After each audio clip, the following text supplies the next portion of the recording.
Welcome to the channel, and something a little different for us here today. As you can see, we've got a 77 Corvette in the background. This is Mitch's car. Of course, you know Mitch from all the Monterey videos because he's part of the team, him and Tim. So he's had this car for 20 years after he restored it in, I might add, a single car garage, which would be quite a chore. He hasn't had many problems with the car over the years, but his fuel gauge has become a problem, and it is pinned to one side. He had a old sending unit that he was able to try, as well as he had a brand new gauge on the shelf, so he has tried that.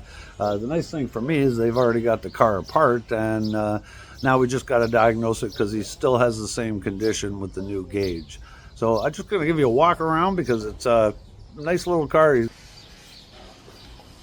So you can see they got that apart. They've already got all the wiring hanging out. So what we're going to do is we're going to diagnose this with a multimeter. The gauge is also hanging there. So now we got access to everything he's got here.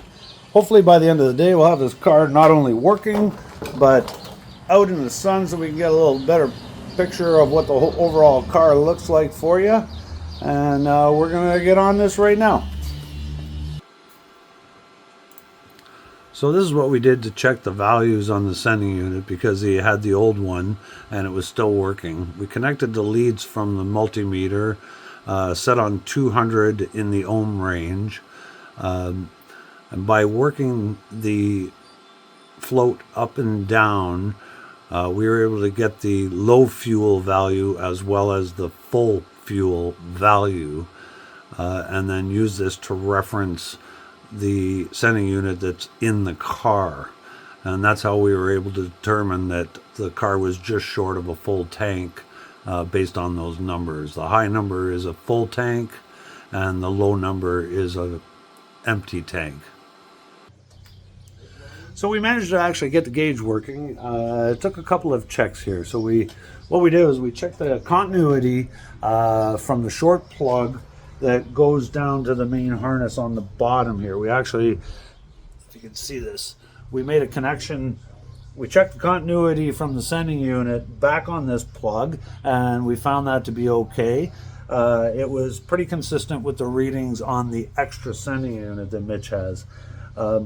We also checked continuity from the main plug up to the gauges on the dash. But what we found was there's a tan wire that actually goes to the gauge, which comes off the sending unit, not the non-ground side. And there was a break in the wire halfway up the car. So I'll flip this on what we did. There's a loom that goes through the rocker on the driver's side here. We actually opened this up and we found from the halfway point back, we had continuity.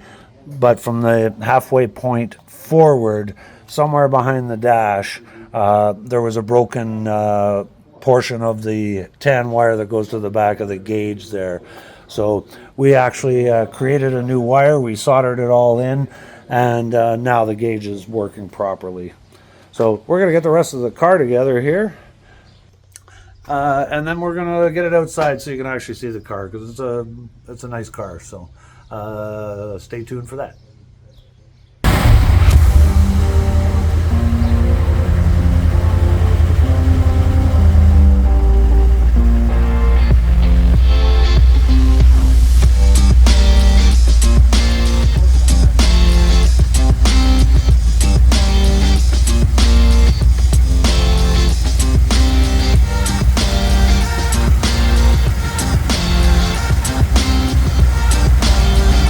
Nice.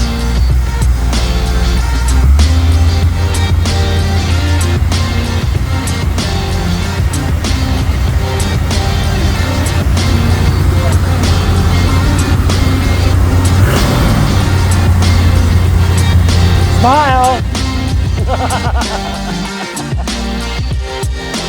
There we go. I got a much better look at her outside now.